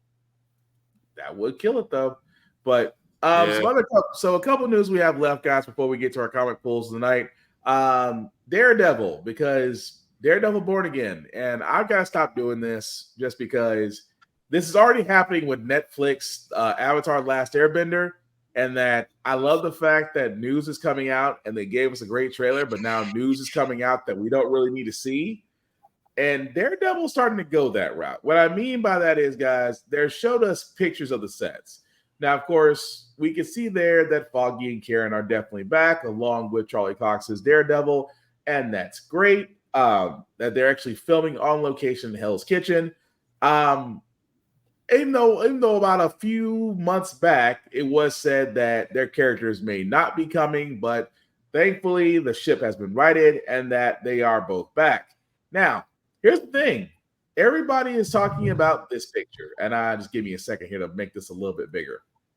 So, of course, they're talking about the suit that Daredevil has on, which is going back to the more modern, traditional red and black. As you can see, I forgot. It looks like, I want to say that's what's his face. He'll come back to me later. It's not Zemo. No, it's not Zemo. Oh, hell no, it's not Zemo.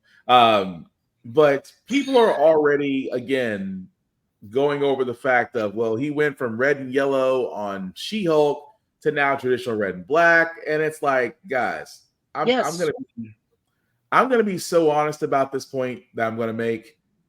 that I love Daredevil. Do not be wrong. Is Disney banking hard on Born Again? Yes. Are they going to make sure the cast is star-studded? Yes. Do we need to see everything that happens on the set? No. Because here's my thing. When you build up anticipation like this, and you're showing us scenes, and you're showing us this, and you're showing us that, I get the whole idea for news sake, but to me, it kills the anticipation. It's like if you see enough of something, either you're going to get tired of it, or you're just going to be like, I'm just going to stay off social media until it happens. Can we honestly say at this point that when it comes to Daredevil Born Again, that it's starting to go that route, or is it just me? I feel like they saw all the leaks or the reactions to the original news, and this is them purposely leaking stuff to do damage control. I mean, if it is a leak, then okay, it's a leak. I understand that, but it's like they have, again, also to their detriment, they did say security was tightened up on the set. So yeah, it's very tight as I can see. Yeah, so it's like it's a personal shot, but it's just like from what was told, like people were able to get on some unwanted visitors were able to get on set. Some people were actually able to get into trailers. So it's like, okay, I understand it. You're wanting to do quality work, but at the same time, you got to again tighten up on some things. Like again, I get the whole idea that we want to be hyped about Born Again. Hell, we might actually see something else on Super Bowl Sunday. I'm just spitballing here, but like I said, just for Born Again, let it rest, or better yet, point people to the Daredevil comics right now, where again Daredevil. I'm sorry. I'll say let it crock pot. Yeah, I'm like, or if you want to get a Daredevil fix, point them to the current run right now, where Matt is a priest and is slowly getting back his memories. Point them in that direction. That's completely fine. But to just, I mean, it's like you're kind of beating a dead horse at this moment. But Joe, what do you think? I mean, it's fine. It's whatever. I've seen the other one where it shows White Tiger. Yeah. I've had people come ask me, he's like, so is White Tiger just a white dude? Is Black Panther's like, no, White Tiger's never been a white person. They've either been black, Puerto Rican, or in one case, an actual white Bengal tiger in the form of a human. Yeah. So, but I don't know, maybe it's just me. But speaking of the last thing I have, guys, before we get to our comic pulls, Suicide Squad killed the Justice League. I don't know how true this is, but again, it kind of makes sense. Batman's Arkham Knight on PS4 player count has climbed in the last 2 weeks by 50% because of this launch. Now, again, we are not here at GetBit to tell you what to play or not to play. We are not here for that. We are not gatekeepers. We're not telling you that this sucks. We're not telling you not to do that. That's simply not that's not our bag. That being said, however, we do give our opinions on certain games that may or may not be worth our time, and then you can possibly go from there and make up your own accord. Suicide Squad, to me, was a great idea by Rocksteady. Tafari kind of said this very well. It really could have been an Elseworlds tale, but how they decided to do with every player did not need guns. If anything, the only people that should have had guns was Harley and Deadshot. That's it. I can't see King Shark himself has abilities, and Captain Boomerang, you can get away with maybe a sidearm, but he still has a traditional weapon. At the same time, you're making this a Captain Boomerang that has a link to the Speed Force. I'm just saying. And even the Deadshot retcon was like, all right, that happened. Yeah.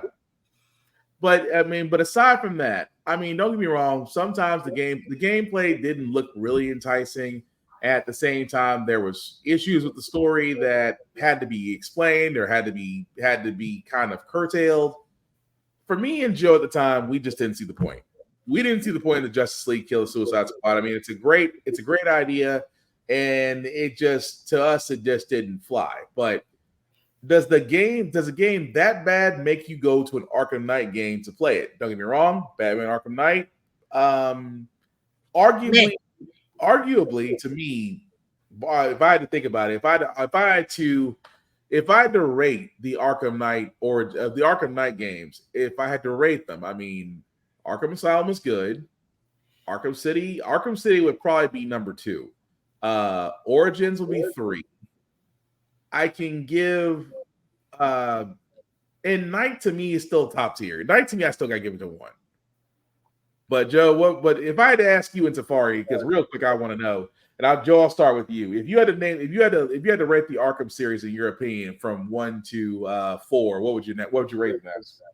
City, Asylum, Origin, Knight, because it was so obvious of who it was the whole time.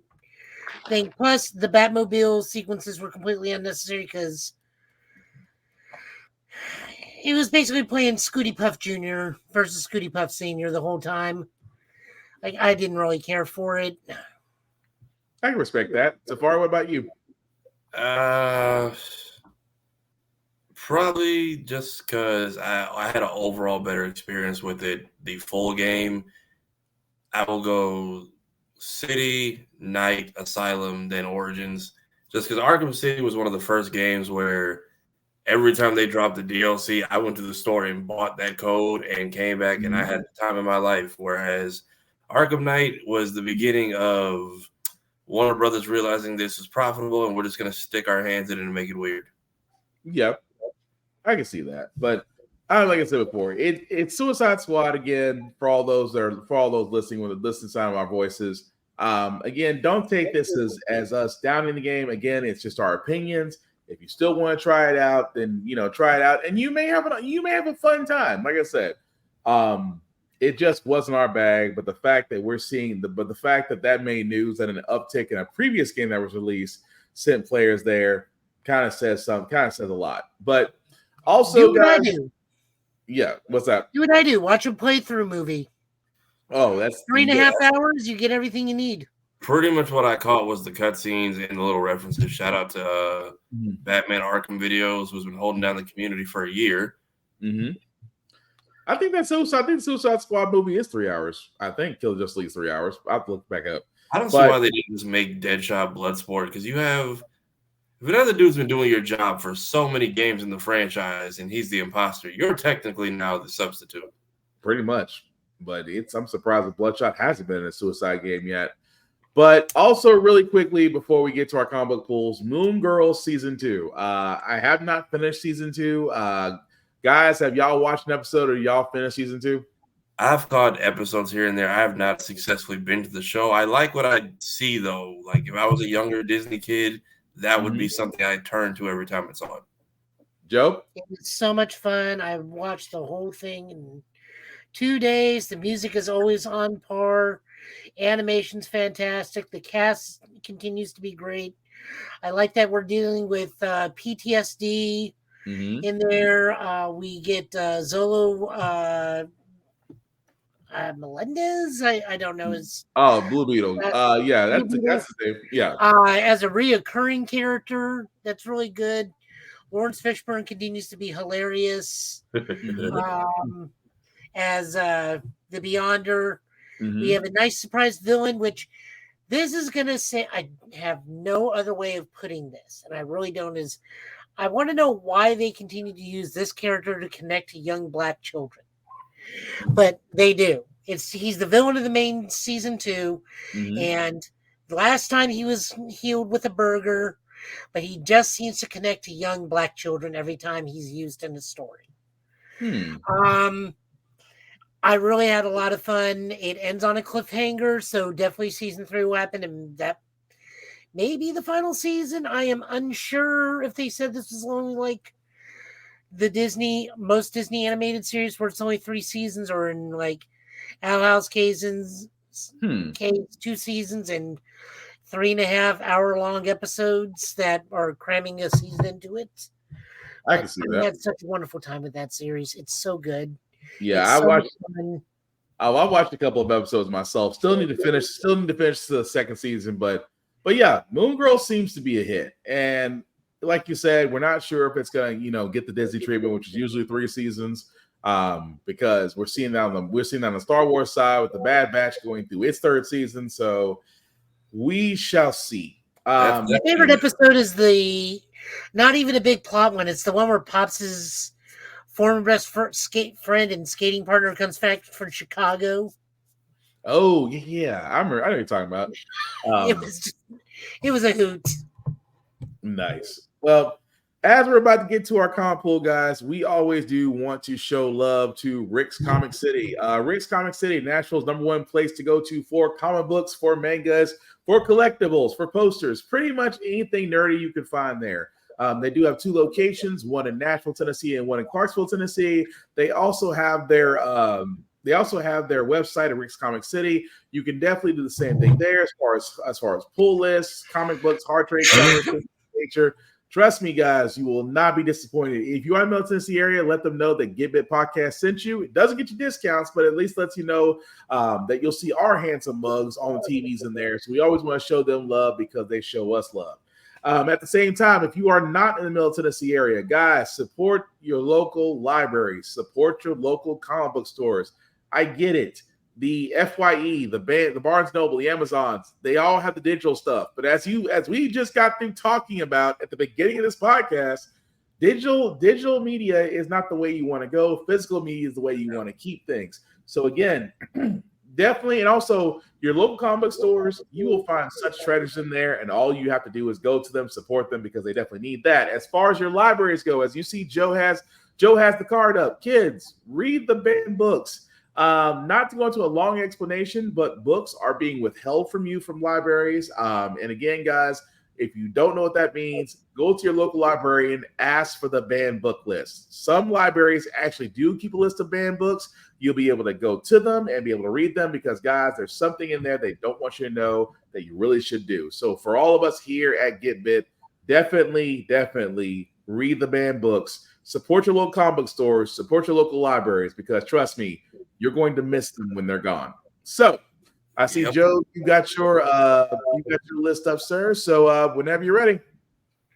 Yeah, first issue we got DC's How to Lose a Guy Gardner in 10 Days. This is their Valentine's Day book. This is an anthology series for Valentine's Day. We got How to Lose Guy Gardner in 10 Days by Nick Porter and Ken Rubles. Red Tornado, Robots Are Red, Androids Are Blue by Aaron J. Walke with art and color by Ivan Sherman. Booster Gold in Golden Pairs by Danny Lohr with art and color by Ted Brandt and Rose Stein. The Flash in Too Many Dates, written and drawn and colored by Marguerite Sauvage. Constantine and Never Been Kissed by Alex Gaylor and art and color by Derek Charm. Plastic Man in Love's a Stretch by Dennis Hopeless and Bald Rivas. Wonder Woman in Say Yes to Everything in Brendan Hay and art by M.L.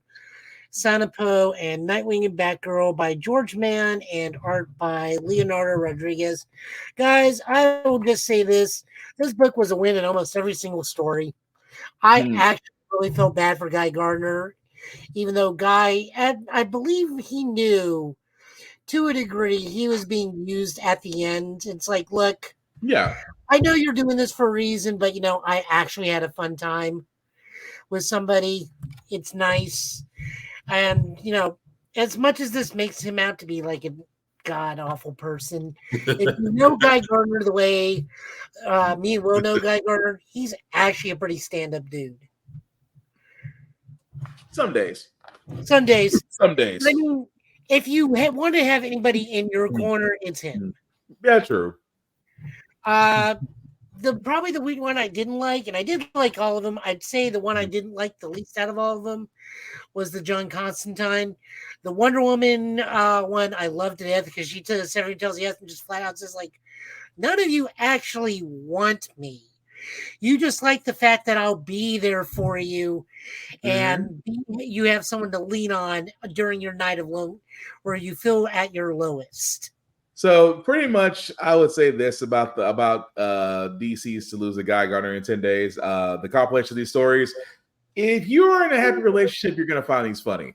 If you're recently broken up, might want to avoid this. That's all I'm saying. No, they can read the Booster Gold one and not feel any pain because it's Booster Gold. Well, I mean, yeah, I mean, he's always going to be DC's punching bag. The Flash one is kind of funny. It's just a bear. It's just a bear. He's like, I can reset this. I can make it better. I was like, really? It's like we're doing that's like that storyline. I was like, okay, you still haven't learned your lesson, but all right. I'm curious if we are going to get all 3 Green Lanterns in live action. I would prefer we got all 7, but as long as one of them is not Hal Jordan, I'll be fine. I mean, animated wise, it seems like that's what they go with is Hal, John, and Guy being the outlier. Well, it'll probably wind up being it'll probably be in trifecta, but if it's Hal, it's. I'm sorry. Joe has a certain affiliation for Hal Jordan. He hates his character. Go die to fire. I don't know why they're so scared of Kyle Rayner these days. Oh man, so, this was also another good one. Kneel Before Zod number 2. This is written by Joe Casey with art by Dan McDide. Pretty much this is just Ursa smacking the crap out of her husband. Go get it together, man. Oh, Ursula, yeah, that was Ursa. Just sat there and was like, straight up, "You are soft." She said it in so many words, like, "You are soft." Like, you are not the man I married. Go get our son. That's what pretty much came down to. You're soft. You let these people invade. He's like, okay, that's like it's like hearing a pep talk from your wife at the same time. She's like, "You're not the man I married. You're not the man that should rule this planet." I'm like, damn, that's just if you can't find a way to rule it, maybe you should step aside. I'd say, ma'am, I know you're pregnant, but god dang. But no, it was a good issue though. It's that baby rage. Right. But no, it was a good issue though. I loved it so much. All right. We have Power Rangers The Return. This is written by the original Pink Ranger herself, Amy Jo Johnson, with illustrations by Nico Leon, colors by Francisco Segalia, and this is an interesting take. This is a different timeline because in this timeline, Kimberly and Tommy were married as opposed to Kat and Tommy, which is the official war. And stuff has happened to the team. Trini passes away. Zach is hosting some sort of worldwide charity events using his Ranger powers. Billy is running scientific operations and has his own company, which he even says, like, I barely have anything to do with the day-to-day. I just, like, tinker with the morphing grid, even though we all promised we would never use our powers again. And then she finds out, like, but you guys said, it's like, no. We all agreed we would never morph. We've been using our coins for doing other things. Someone is fighting Jason. Yeah. And Tommy is dead because Kimberly is using an alias and going into witness protection. So something tells me they went public with their identities and it went very bad very quickly. But it's wild that it's kind of, you guys remember the anniversary? The unauthorized Power Rangers. Like there was like the really dark one that Ham Saban and them would not take on. And remember that Power / Ranger. Yeah, and the fact that then they made the Black Ranger to be a coked out mercenary that just basically been dropped into places. Why do I feel like they took inspiration from this? I don't know. It's really weird. And then at the end, they kind of do the once and always forever with Trini's niece just popping up. It's like, yeah, you're going to teach me how to be a Power Ranger. Yeah, just out of nowhere. That's why I was like, it's different, but I was like, it still deserves a shot. It's different, but still deserves a shot. Yep. On a slight side note, this coming in the next 2 weeks will be the 40th anniversary of Ninja Sentai Kaku Ranger, which for us kids would be the Alien Ranger series. Mm-hmm. In fact, they may be getting a mini movie or something soon, so we will report on that later. Okay. Marvel, we got Mace Windu, written by Mark Bernardin and penciled by George Kennedy. Mm-hmm. Ink by Dexter Vines and colors by Andrew Dollhouse.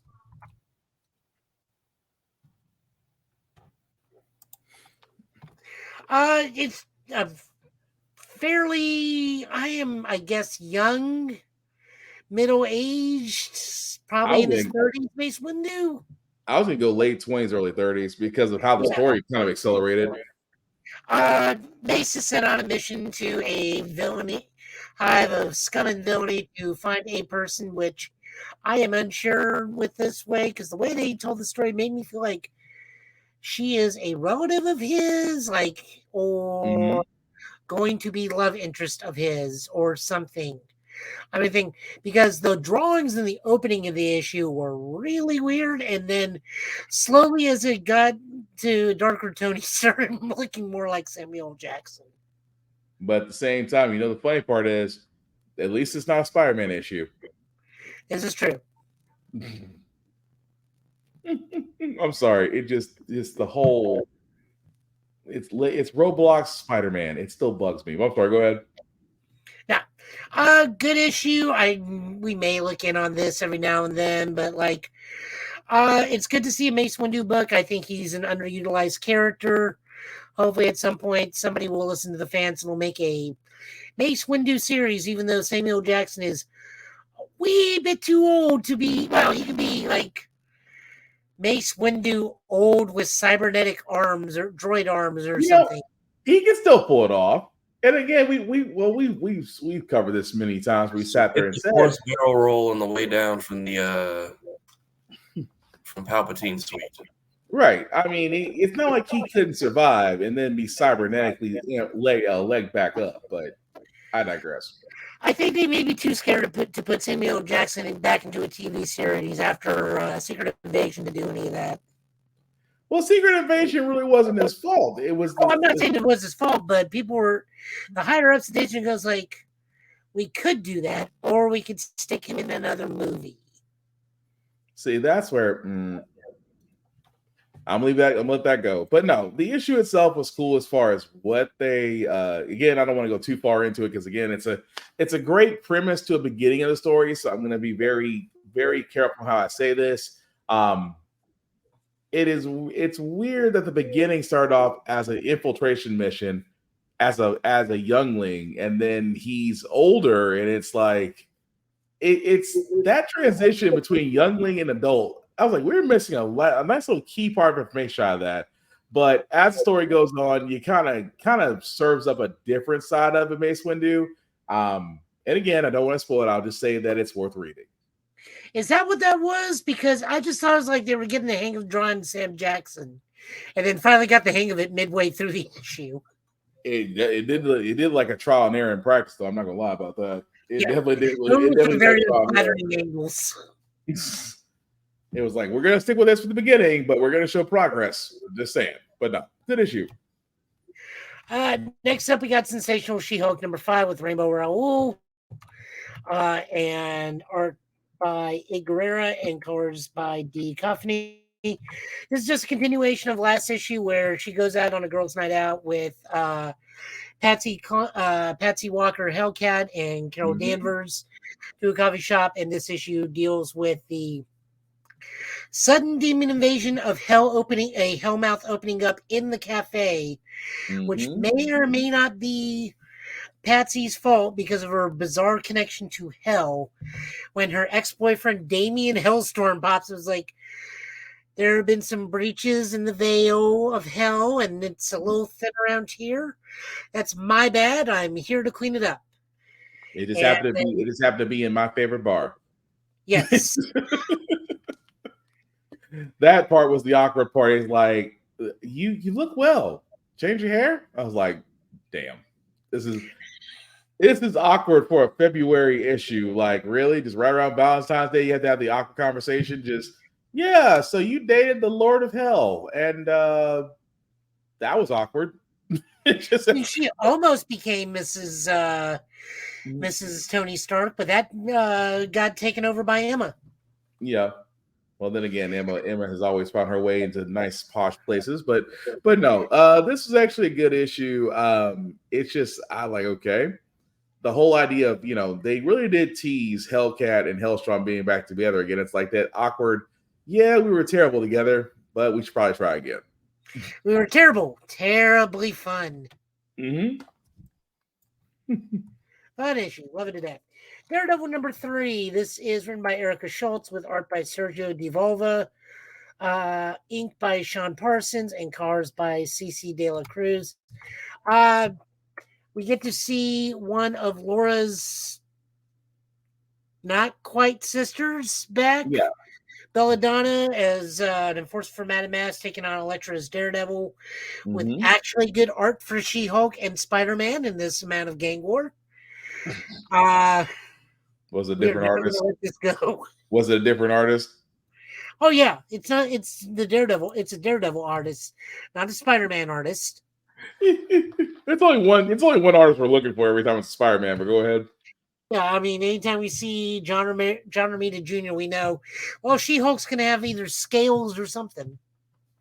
He made a reptilian. No, I just dig it. It's just a nice. It's just a continuation of the giant war that is New York, and Elektra doing the very best she can be in the only Daredevil in Hell's Kitchen at the moment. Being a Wolverine clone, going against a Wolverine clone is never a easy thing to do. So the Woman Without Fear does the best with a woman who heals, has knives out of claws, and doesn't feel pain. Yep, good luck with that. So, pretty good.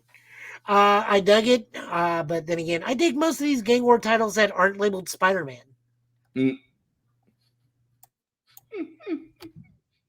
I'm sorry. And then Book of the Night, which I kind of was hoping the Man on the Wall would join us for this, but I guess he can't make it. But man, this book was so good. And yet we can't say spit. We can't say spit. This is written by Brian Hill with art by Stefano Caselli. Colors by David Crowell. So this is Ultimate Black Panther. This is taking place in the Ultimate Universe. Basically, to quote, not quite. The names have not been changed to protect the innocent, but different world, different people, different setup, different relationships. Yeah. Just know that Ron Khonshu are buddy and taking all over Africa with their sons Hunter Moon and Moon Knight, who have an unstoppable army sweeping across Africa when they finally make it to Wakanda. And T'Challa, who is married in this one to a very interesting person. However, the relationship is questionable because they have a honeymooner's bed situation. Has to decide, are we going to move the armies of Wakanda, or will we stay the course? Shuri wants to move. Okoye makes her things known.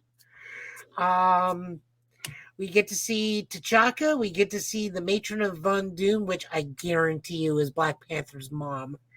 I guarantee it. You might be right. We also get to see an interesting pairing of Killmonger and somebody else, also in Wakanda. We won't spoil that, but they make a very interesting couple. Yeah. We won't say too much more on this. It's just this was Book of the Week, and this book was fantastic. There's actually several articles stating that this book has been sold out of first and second print. So if you had not pre-ordered this, you are not getting this book until March. Late March. Yeah, it was that. It's one of those things to where the story itself is really that good. I will say credit for this for it being the Ultimate Run. It's really that good, but still can't say anything about this. I know our podcast brethren, Chris Fury, once he reads this, I am more than certain we're going to hear about it from his side, and I can't wait to hear his opinion as well. But yeah, good issue. Tafari, did you even get a chance to read this? I didn't find out about it until recently, until everybody said don't talk about it. Yeah. I've seen this like floating around though, so clearly it is up there and definitely it is amongst the comic talks on every site I've gone to. So clearly they've done something with this one. I do like the suit though. Oh yeah. They've done right. I will be honest with you. They've really done right in this story, and I just hope it continues properly. That's the big thing. It needs to continue properly. If it does, we got no issue. But I have hope. It gives me hope. That's all I can say. do have hope because this is 2 for 2 for home runs for the Ultimate Universe. Ultimate X-Men, I think, will probably be a bit more divisive because it's Peach Momoko, who has a very unique art style, and this is a team of X-Men that is going to be solely in Japan. So that's going to be... I will probably be a little bit more biased on that one, but I'll also have a sharper eye on it. Okay. But at the same time, I do think we will be 3 for 3. It's very weird that the architect behind everything may, in fact, have the weakest book out of the 4 Ultimate books. But I mean, Jonathan Hickman can probably try and salvage it the best he can. But like that first Ultimate Invasion by Jonathan Hickman and then Ultimate Universe by Jonathan Hickman is just like, I do not care for exposition load with pretty pictures. I need more character development and more and some action. Nice. I mean, the first Spider-Man book was, kind of a lore dump, but at the same time, it got the world moving. It got the world going. Yeah. I don't care about the politics. All you had to tell me in 2099 is Doom is president. And like, that explains half of what's going on in 2099 immediately. All you got to tell me in this book is, hey, Hulk rules Europe, and no one rules, and 2 people rule Africa. And who runs the United States? We don't know. By the way, here's Spider-Man. Right. I'm just saying, but no, it's a good issue. But we can't talk about this guy. We gotta wait a week. But what else you got, Joe? No, this is it. This is book of the week. Like, okay. At this point, we're just doing the Bruno song at this point. The fact we can't talk about it, but when I'm gonna get Chris, because once Chris gets to read it, I want his opinion on that as well. But thank you, Joe. On that. I want to be and talk to him about. I'm gonna pull him. I'm gonna see what his schedule's like for next week and kind of see if we can get him in on that, because I definitely want his opinion. But with that being said, guys, we are definitely gonna go ahead and call it a night. With that being said, I do want to start with Tafari, because Tafari, you want to let people know where they can find you, sir? So I can be found here on all platforms officially, where my content will maybe not go viral, but will be stolen by certain article sites. I also do things on Mondays because Mondays are terrible, and I try to make them less terrible. So it's also Black History Month, so please be sure to support a Black creator, Black cosplayer, support a Black-owned business. Shout out my man Ozzy Oz the Virus on the Gear 5th Gear. I'm on the wrong shoulder. Just be kind, support one another, engage with people's content, help with the algorithm game. We're trying to get to monetization on the Blurred's Eye View channel, and I do all the editing over there. So please go to the podcast, watch a clip, watch an episode. Make sure my editing is not in vain. I need sleep. You definitely need sleep, sir, because I thought I needed sleep. You make me look lazy. Joe, you want to let people know what you got going on this week, sir, and where they can find you? Tekken. He's back on Tekken. Well, no, actually, you say you were in the Tekken lab. Who's your main this time? Dragunov. Ooh. Okay. If anybody has tips for me getting the hell out of Midgar, save me. Huh? If anybody has tips to help me get the hell out of Midgar, save me. I have 2 trophies. I just need to beat one boss, and then I need to just beat the game on hard mode, and I am getting my ass handed to me. What are we talking about? Final Fantasy VII, Midgar. Oh, I'm playing Tekken right now. I have no idea. I know. I'm saying he's got your strategy. I'm saying if anyone out there has tips to get me the hell out of Midgar so I can go to something else. Hey, hit me up later. I'll be maybe able to help you. No, I've been playing Tekken streaming over on Total Justice because that is a gaming channel. So there is gaming to be done. I've already released 2 hours of me just sitting my butt and ranked. And if I'm not in the practice mode doing a wall carry combo that now I never am able to pull off in a match, I am in a match either winning, losing, or learning. I actually have no bad matchups at the moment, but now that I'm in the orange ranks, which is 2 ranks below top named people, to my knowledge, it is a knowledge check every match. And I have to learn these things, and I must learn my character. But so far, I'm still at that point where I'm spanning the same combo about 80% of the match, and people are still not blocking low. So I will sleep you, and I will grab you, and I will take 65 points of life away from you. If it works, it works. If it works, it works, though. I've already had one person yell at me, not on stream, who's like, you just spam, it's like, because you're not blocking low, and I will continue to do this until you learn to block low. And then when he did start blocking low, I started doing the low grab. And then so you're basically teaching people, Joe. And you're teaching them the hard way. I don't know. I'm not dissing. I like it. You are teaching them. We've already had a balance patch put out, and Dragunov did get hit with like 3 debuffs, and he's still one of the best characters in the game, which is so much better than Tekken 7. I mean, I've been playing this dude since Tekken 5, so nice. But still, this is like, I just now learned how to heat dash. Last night, it's like, oh, that's what it does. Okay, now we can open a new combo path. Other than that, I got the other channel, which you see right there, Show a Guy Joe, where I am doing Sentai stuff, Super Sentai stuff. Colorful people in spandex with goofy things like this. This thing turns into the ugliest Megazord I've ever seen in my life. uglier than Operation Overdrive. I will send you 2 pictures in the group chat, and you can see what Emperor Pat X Emperor Gunner looks like. That thing. So it's nightmare fuel. This is its head. Okay, that is nightmare fuel. All right. No, yes, no, it's terrifying. We are looking at the upcoming release of Boon Boonger, which is the new car thing, or as I now am officially just calling it, car with Kingdom Hearts shoes. No, they got Kingdom Hearts shoes. You look at the Boon Boonger thing, they got the Sora shoes. They really do. We just not wearing the Sora shoes anymore. Well, then what's the point of the game anymore? You took 10 years to make. You guys realize you have an official Kingdom Hearts 4 trailer, and it's been how many years? Too many. So, as I say, we got Show a Guy Joe for Tokusatsu stuff, which we will have a new show once Boon Boonger actually starts. Because I want to do episode recaps of this series because I'm just hyped about it and just want to do stuff. We did just drop a new video about the theme song, which you cannot hear, but I do direct you to where you can hear it. Because Toei will come after me because I'm only 6 people in for subs.